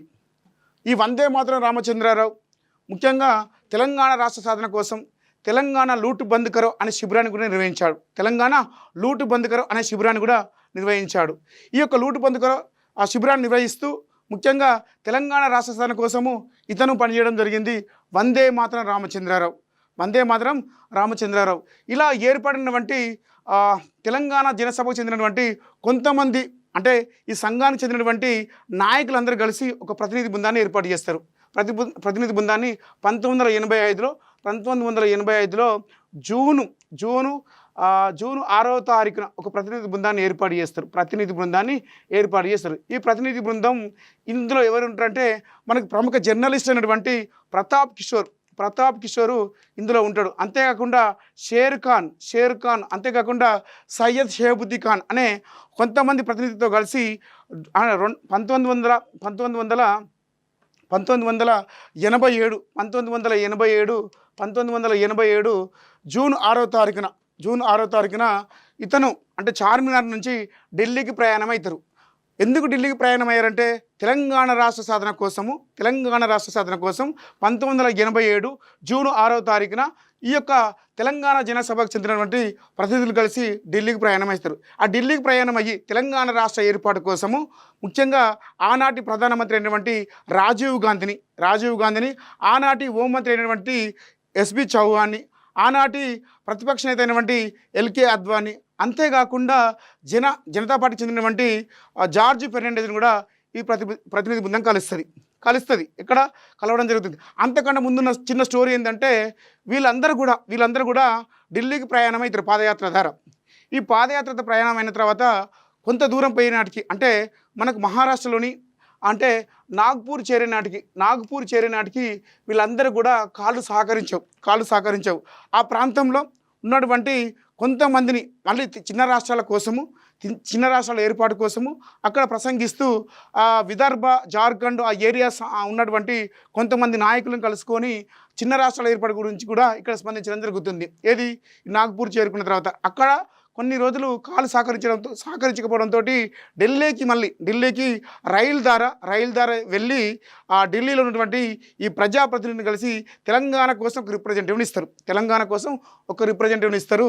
ఇచ్చి ఆ తర్వాత హైదరాబాద్కి తిరిగి వచ్చిన తర్వాత వీళ్ళందరూ మళ్ళీ తెలంగాణ రాష్ట్ర సాధన కోసము తెలంగాణ జనసభను పునరుద్ధరించి 1969లో ఎలా అయితే తెలంగాణ ప్రజాసమితి ఎలా అయితే క్రియాశీలక పాత్ర పోషించిందో అదే తరుణంలో తెలంగాణ రాష్ట్ర సాధన కోసం మరోసారి ఒక ఉద్యమాన్ని చేపట్టాలనే ఉద్దేశంతో తెలంగాణ జనసభను ఆ స్థానంలో మరొకసారి తెలంగాణ ప్రజాసమితిని ఏర్పాటు చేస్తారు. ఈ తెలంగాణ ప్రజాసమితిని ఎప్పుడు ఏర్పాటు చేసినట్టే మనకు 1987లో వీళ్ళు ఢిల్లీకి వెళ్ళి వచ్చిన తర్వాత జూన్లో తిరిగి వచ్చిన తర్వాత తెలంగాణ ప్రజాసమితిని ఏర్పాటు చేశారు. ఈ తెలంగాణ ప్రజాసమితికి ఎవరు మరి అధ్యక్షత వహించారంటే తెలంగాణ గాంధీ అయినటువంటి భూపతి కృష్ణమూర్తి ఈ యొక్క తెలంగాణ ప్రజాసమితికి అధ్యక్షత వహించడం జరుగుతుంది. మరి ఏంటి ఈ యొక్క తెలంగాణ ప్రజాసమితి తెలంగాణ ఉద్యమంలో అంటే 1969 కనిపించిన తెలంగాణ ప్రజాసమితి 1987లో కనిపించే తెలంగాణ ప్రజాసమితి అతిపెద్ద మొత్తంలో క్రియాశీలక పాత్ర పోషించిందంటే కొద్ది మొత్తంలో కనిపించిందని చెప్పుకోవచ్చును. ఇలా ఏర్పడిన తెలంగాణ ప్రజాసమితి మనకు 1987 నవంబర్ 1న ఆంధ్రప్రదేశ్ ఏర్పాటు సందర్భంగా నవంబర్ 1 మనకి 1956లో అటు తెలంగాణ ప్రాంతం అనగా హైదరాబాద్ ప్రాంతం అటు ఆంధ్ర ప్రాంతం కలిసి మనకు ఆంధ్రప్రదేశ్ ఏర్పడుతుంది. ఆ దినోత్సవాన్ని పురస్కరించుకొని 1987లో తెలంగాణ ప్రజాసమితి తెలంగాణ విద్రోహ దినాన్ని నిర్వహించింది. ఇది చాలా వెరీ వెరీ ఇంపార్టెంట్. తెలంగాణ విద్రోహ దినాన్ని నిర్వహించడం జరిగింది.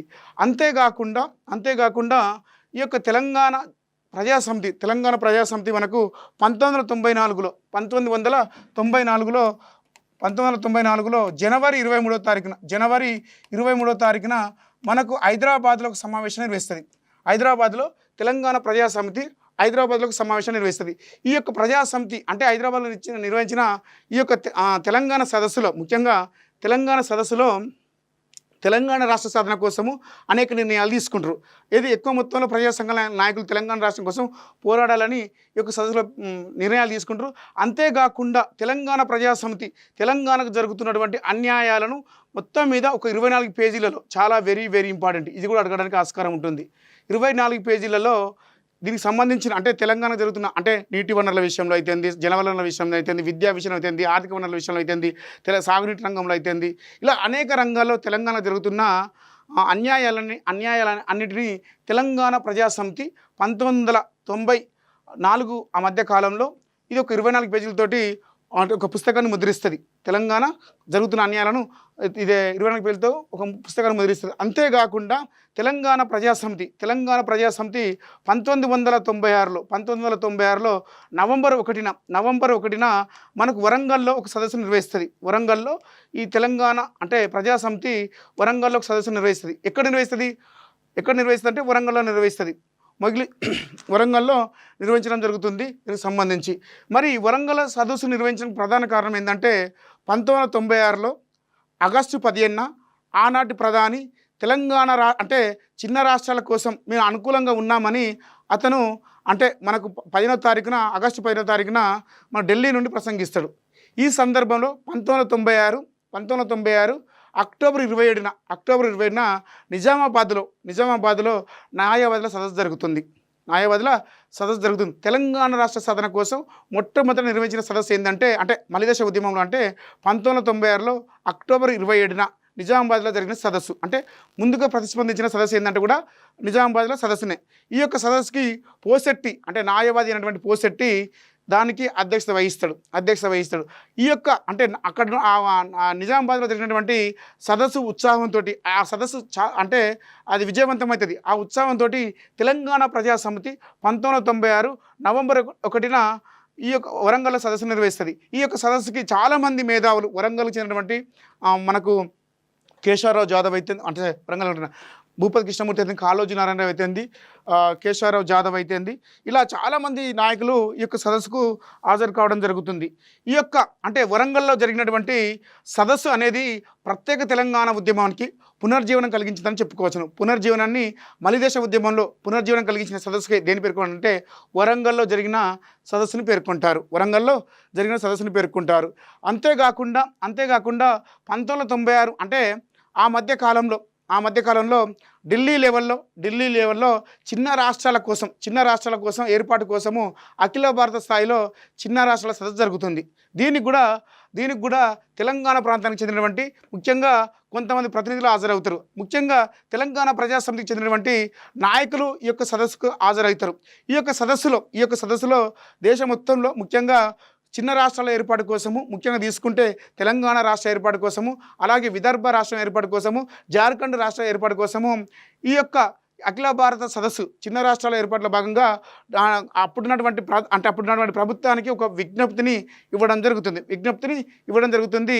ఇలా కొనసాగించిన తెలంగాణ ప్రజాసమితి కొంతకాలం మేరకు ఉద్యమాలను కొనసాగించినప్పటికీ తన యొక్క ప్రభావాన్ని చూపించలేకపోయిందని చెప్పవచ్చును. మరి ఎందుకు చూపించలేకపోయిందంటే అప్పటికి అనేక ప్రజా సంఘాలు ఏర్పడుతున్నాయన్నట్టు. ఏది తెలంగాణ ఇన్ఫర్మేషన్ ట్రస్ట్ అయితేంది, అలాగే మనకు ఉస్మానియా యూనివర్సిటీలో తెలంగాణ స్టూడెంట్ లిబరేషన్ ఆర్గనైజేషన్ అయితేంది, అలాగే తెలంగాణ ఉద్యమంలో మనకు తెలంగాణ ఫోరం అయితేంది, ఇలా అనేక ప్రజా సంఘాలు తెలంగాణ మహాసభ అయితేంది, సూర్యాపేట డిక్లరేషన్ అయితేంది, అనేక ప్రజా సంఘాల ఏర్పాటుతోటి ఇందులో ఉన్న నాయకులందరూ కూడా వివిధ సంఘాల్లో చేరి క్రియాశీలక పాత్ర పోషించారని చెప్పుకోవచ్చును. ఓకేనా. నెక్స్ట్ అంశం వచ్చేసి తెలంగాణ ఉద్యమంలో క్రియాశీలక పాత్ర పోషించినటువంటి ఆర్య సమాజ్కు సంబంధించినటువంటి ద్విసభ కమిషన్కి సంబంధించినటువంటి సమాచారం చూద్దాం. తెలంగాణ ఉద్యమ చరిత్ర, రాష్ట్ర ఆవిర్భావంకు సంబంధించి మనం మలిదశ ఉద్యమంలో భాగంగా ఆర్య సమాజ్ యొక్క సార్వదేశిక ఆర్య ప్రతినిధి సభ గురించి ఈరోజు తెలుసుకుంటున్నాం. గత ఎగ్జామ్లో 2024 గ్రూప్ 2 ఎగ్జామ్లో ఇక్కడ నుండి క్వశ్చన్ రావడం జరిగింది. ఆర్య సమాజ్ యొక్క అనుబంధ సంస్థ అయినటువంటి సార్వదేశిక ఆర్య ప్రతినిధి సభలో ముఖ్యంగా ద్విసభ కమిషన్ నియమించింది. ఇందులో ఈ కమిషన్లో ఉన్నటువంటి సభ్యులకు సంబంధించి సరైన వారిని గుర్తించడని క్వశ్చన్ రావడం జరిగింది. కాబట్టి దీనిపైన మరోసారి క్వశ్చన్స్ వచ్చే అవకాశం ఉంది. ఆ ద్విసభ కమిషన్ సభ్యులు ఎవరు, అంతేకాకుండా ఈ యొక్క ఆర్య సమాజ్ యొక్క సార్వదేశిక ప్రతినిధి సభ ఏర్పాటు చేసినప్పుడు అంటే అప్పుడు ప్రధానమంత్రి ఎవరున్నారు, అంతేకాకుండా సార్వదేశిక ఆర్య ప్రతినిధి సభను ఏర్పాటు చేసింది ఎవరు, అంతేకాకుండా ఈ యొక్క ద్విసభ్య కమిషన్ ఎప్పుడు నివేదికను సమర్పించింది, ఆ నివేదికలో పేర్కొన్న అంశాలకు సరైన అంశాలను గుర్తించండి, సరికాని అంశాలు గుర్తించండి అని అడగవచ్చు. కాబట్టి ఇది చాలా వెరీ వెరీ ఇంపార్టెంట్. గత 2-3 సార్లు ఇక్కడ నుండి మనకు క్వశ్చన్స్ కనిపిస్తున్నాయి. 2016 గ్రూప్ 2లో కనిపిస్తున్నాయి, అలాగే 2024లో జరిగిన గ్రూప్ 2 ఎగ్జామ్ కూడా మనకి క్వశ్చన్స్ కనిపిస్తున్నాయి. కాబట్టి చాలా చాలా వెరీ వెరీ ఇంపార్టెంట్.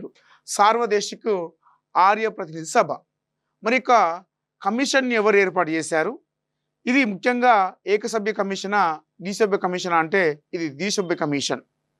ఈ సార్వదేశిక ఆర్య ప్రతినిధి సభ కమిషన్ ఎందుకు ఏర్పాటు చేయబడిందంటే అంటే ప్రత్యేక తెలంగాణ ఉద్యమంలో జనసభ ఆవిర్భావ సమయంలో ఆ యొక్క సమావేశాల్లో మనకు వందే మాతరం రామచంద్రరావు 1985 ఫిబ్రవరి 20న నిర్వహించిన సమావేశానికి అధ్యక్షత వహిస్తాడు. హైదరాబాద్లో జరిగిన సమావేశానికి.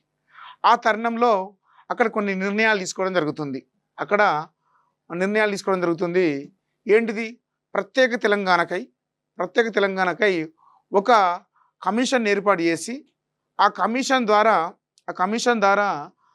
తెలంగాణకు జరుగుతున్న అన్యాయాలను, అంతేకాకుండా దాని బెనిఫిట్స్ని కూడా దానికి ఎలాంటి బెనిఫిట్స్ని తీసుకురావాలి, దీని గురించి ముఖ్యంగా భారతదేశంలోని రాష్ట్ర ప్రభుత్వాలకి, అంతేకాకుండా కేంద్ర ప్రభుత్వం తెలియజేయాలనే ఉద్దేశంతో ఈ యొక్క కమిషన్ ఏర్పాటు చేయడం జరుగుతుంది. మరి ఎవరు ఈ యొక్క వందే మాతరం రామచంద్రరావు అంటే మనకు ఆర్య సమాజ్ యొక్క అనుబంధ సంస్థ ఉంటుంది, సార్వదేశిక ఆర్య ప్రతినిధి సభ అని ఉంటుంది అన్నట్టు. ఈ యొక్క సభకి ఉపాధ్యక్షుడు మన యొక్క వందే మాతరం రామచంద్రరావు. అతని యొక్క విజ్ఞప్తి మేరకు ఆర్య సమాజ్ అనుబంధ సంస్థ అయినటువంటి సార్వదేశిక ప్రతినిధి సభ తెలంగాణ అంశంపై ఒక ద్విసభ్య కమిషన్ ఏర్పాటు చేస్తుంది. మరి గత గ్రూప్ 2 ఎగ్జామ్లో దీనిపైన క్వశ్చన్ రావడం జరిగింది. ఆ ద్విసభ్య కమిషన్లో ఉన్న సభ్యులు ఎవరు అని అడగడం జరిగింది. ఒకరు వచ్చేసి ఓం ప్రకాష్ త్యాగి, మరొకరు వచ్చేసి హెచ్కేఎస్ మాలిక్. వీటిపైన గత గ్రూప్ 2 ఎగ్జామ్లో 2024 డిసెంబర్లో జరిగిన గ్రూప్ 2 ఎగ్జామ్లో వచ్చింది. అంతకుముందు కూడా మనకు అంటే ఎస్ఐ ఎగ్జామ్లో కూడా ఈ బిట్ కనిపిస్తుంది. 2016 గ్రూప్ 2లో కూడా దీనిపైన క్వశ్చన్ కనిపిస్తుంది. కాబట్టి చాలా చాలా వెరీ వెరీ ఇంపార్టెంట్. మన యొక్క సార్వదేశిక ఆర్య ప్రతినిధి సభ సమర్పించిన ఆ నివేదికలో ఏ అంశాలు ఉన్నాయి, చాలా చాలా వెరీ వెరీ ఇంపార్టెంట్. ఇది దీనిపైన కూడా మనకు మామూలుగా ఒకసారి క్వశ్చన్ కనిపిస్తుంది. మనకు ఏడబ్ల్యూ ఎగ్జామ్లో కావచ్చు, దీనిపైన కూడా క్వశ్చన్ ఒకసారి కనిపించింది. కాబట్టి చాలా చాలా వెరీ వెరీ ఇంపార్టెంట్. మన యొక్క సార్వదేశిక ఆర్య ప్రతినిధి సభ తెలంగాణ అంశంపై ఏర్పాటు చేశారు. దేనిపై ఏర్పాటు చేశారంటే తెలంగాణ అంశాలపై, అంటే తెలంగాణ ఏర్పాటుకై, అంతేకాకుండా ప్రత్యేక తెలంగాణ కోసం అంశాలను పరిశీలిస్తూ తెలంగాణకు జరిగిన అన్యాయాలను అంటే వెలిబుచ్చడానికి ఈ యొక్క ద్విసభ్య కమిషన్ ఏర్పాటు చేశారు. మరి ఎప్పుడు ఏర్పాటు చేశారు అంటే 1985లో ఏర్పాటు చేశారు. మరి ఎప్పుడు నివేదికనిచ్చిందంటే 1985 నవంబర్ 22వ తారీఖున ఈ యొక్క ద్విసభ్య కమిషను తన యొక్క నివేదికను సమర్పించింది. ఎన్ని పేజీలతో సమర్పించింది అంటే 10 పేజీలతో సమర్పించింది. చాలా చాలా వెరీ వెరీ ఇంపార్టెంట్. ఇక్కడి నుంచి గతంలో మనకు క్వశ్చన్ కనిపిస్తుంది. ద్విసభ్య కమిషన్ ఏర్పాటు చేసిన నివేదిక ఎన్ని పేజీలతో వెలువడింది అని అడిగారు. 10 పేజీలతో వెలువడింది ఈ కమిషన్ నివేదిక. ఈ యొక్క నివేదికలో ముఖ్యంగా తీసినట్లయితే మనకు చాలా అంశాలు కనిపిస్తాయి. ఒకటి టీఎన్జిఓ, మరొకటి వచ్చేసి బచావత్ ట్రిబ్యునల్, అలాగే మనకు అడ్మినిస్ట్రేషన్ ట్రిబ్యునల్, అలాగే తీసుకుంటే మనకు అంటే తెలంగాణ రాష్ట్ర యొక్క దీనస్థితి ఎలా ఉన్నది దానిపైన. మరొక అంశం వచ్చేసి ప్రముఖ జర్నలిస్టు దశరథం ఈ యొక్క హత్య గురించి ఈ యొక్క నివేదికలో మనకు పేర్కొన్న అంశాలుగా చెప్పుకోవచ్చును. ఈ యొక్క అంశాలను పరిశీలించినప్పుడు ముఖ్యంగా మనకి ఈ కమిషన్కు తెలంగాణ నాన్ గెజిటెడ్ ఆఫీసర్స్ అంటే టీఎన్జిఓ కలిసి ఒక విజ్ఞాపన పత్రాన్ని సమర్పిస్తుంది. ఈ సమర్పించిన పత్రంలో ముఖ్యంగా తీసుకుంటే తెలంగాణ ప్రాంతంలో ముఖ్యంగా ఉద్యోగాల విషయంలో ఆంధ్ర ప్రాంతం వారిని విచ్చలవిడిగా నియమించారని ఈ నివేదిక పేర్కొంటుంది. అంతేకాకుండా బచావత్ ట్రిబ్యునల్ జూరాల ప్రాజెక్టుకి అనుమతులు ఇచ్చినప్పటికీ ఇది ముందుకు సాగడం లేదని ఒక నివేదిక పేర్కొంటుంది. మరి 1981 జనవరి 6వ తారీఖునే ఈ యొక్క జూరాల ప్రాజెక్టుకి శంకుస్థాపన చేస్తారు ఆనాడు ప్రభుత్వం.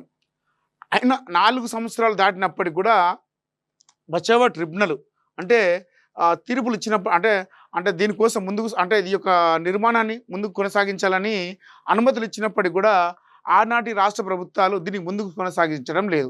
ఎందుకంటే జూరాల ప్రాజెక్టు నిర్మిస్తే కృష్ణానది యొక్క ప్రవాహం తగ్గుతుందన్న ఉద్దేశంతో ఆంధ్ర అంటే ఆధిపత్యాన్ని చెలాయిస్తున్నటువంటి ఆనాటి ప్రభుత్వంలో ఉన్నటువంటి ఎన్టీఆర్ ప్రభుత్వం అయితేంది, తర్వాత ఆంధ్రప్రదేశ్కి చెందినటువంటి ముఖ్యమంత్రి అయితేంది ఈ నిర్ణయాలను తీసుకొని తెలంగాణని ఒక దిగజార్చే దిశకు తీసుకొచ్చారని ఒక నివేదిక పేర్కొంటుంది.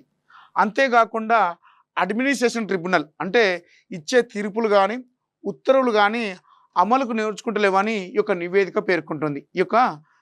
పేర్కొంటుంది. అంతేకాకుండా సమైక్య రాష్ట్రంలో మొత్తం ఆంధ్ర ఆధిపత్యంలో ముఖ్యంగా మీడియా మొత్తం ఉండడం చేత తెలంగాణ సమస్య గురించి అంటే తెలంగాణ రాష్ట్ర ఏర్పాటు గురించి కొనసాగుతున్న ఉద్యమాలు ఎక్కడ కూడా తెలియజేయలేదని ఈ యొక్క నివేదిక పేర్కొంటుంది. అంటే ఆంధ్ర ఆధిపత్యం చేతిలో మీడియా ఉండడం చేత ఈ యొక్క కవరేజ్ని ఎక్కడ కూడా ముఖ్యంగా ఈనాడు పేపర్ అయితేంది, ఆంధ్రజ్యోతి పేపర్ అయితేంది, ఇలాంటి పేపర్స్ అంతేకాకుండా మీడియా రంగం మొత్తం కూడా ఆంధ్ర పెత్తందారు చేతిలో ఉండడం వల్ల వాళ్ళ నిర్ణయాల మేరకు తెలంగాణ అంశాన్ని ఎక్కడ కూడా కవర్ చేయడం లేదు. అందుచేత తెలంగాణ సమస్య అనేది దేశంలోని ఇతర ప్రాంతాలకు తెలియజేయలేదని తెలియరాలేదని ఈ యొక్క నివేదిక పేర్కొంటుంది. అంతేకాకుండా అంతేకాకుండా అంటే పంజాబ్ రాష్ట్రంలో పంజాబ్ రాష్ట్రంలో ముఖ్యంగా హర్యానా అంటే అనుభవించిన స్థితి కంటే అధ్వానంగా ఉమ్మడి రాష్ట్రంలో తెలంగాణ ప్రాంతం అత్యంత దరిద్రంగా దీనస్థితిలో ఉందని ఈ యొక్క నివేదిక పేర్కొంటుంది. ఈ నివేదిక పేర్కొంటుంది. ఆనాటి ప్రభుత్వము ప్రముఖ జర్నలిస్ట్ అయినటువంటి దాశరథంని హత్య గావించడం జరుగుతుంది. ఇది ఏ పత్రికలు కూడా ప్రచురించలేదు. ఎందుకంటే మొత్తం మీడియా అంతా కూడా ఆంధ్ర పెత్తందారి చేతిలో ఉంది. కాబట్టి మీడియా ఎక్కడ కూడా దీన్ని బయటికి తీసుకురాలేదు. ఇది దీనిపైన ఒక ప్రముఖ ఆంగ్ల పత్రిక మాత్రమే ఇది ప్రభుత్వ హత్య అని ఖండించడం జరిగింది. అంటే ఇలాంటి పరిస్థితులు తెలంగాణకు సంబంధించి విషయంలో ఆంధ్ర పెత్తందారులు, ఆనాటి ముఖ్యమంత్రులు, ఉన్నటువంటి భూస్వాములు ఇలాంటి నిర్ణయాలు తీసుకొని తెలంగాణ ప్రాంతాన్ని ఒక దీనస్థితికి, అధ్వాన పరిస్థితికి తీసుకొచ్చారని ఈ యొక్క నివేదిక పేర్కొంది. ఈ నివేదిక 1985 నవంబర్ 22న నివేదిక సమర్పించిన అనంతరము ఈ సార్వదేశిక ఆర్య ప్రతినిధి సభ సభ్యులు ఏం చేస్తారంటే ఆనాటి ప్రధాని అయినటువంటి రాజీవ్ గాంధీకి ఒక లేఖను రాస్తారు. రాజీవ్ గాంధీకి ఒక లేఖను రాస్తే ఏమంటారంటే ఆ లేఖలో వీళ్ళు ప్రత్యేక తెలంగాణ రాష్ట్ర డిమాండ్ని కోరుతూ ఇది తప్ప ఇంకొక మార్గం లేదని ఈ యొక్క నివేదికలో ప్రత్యామ్నాయం అంటే దీనికి అన్నిటికీ సొల్యూషన్ ఏంటిదంటే ప్రత్యేక తెలంగాణ రాష్ట్ర ఏర్పాటు తప్ప మరొక అంశం లేదని ఒక నివేదికలో పేర్కొంటారు.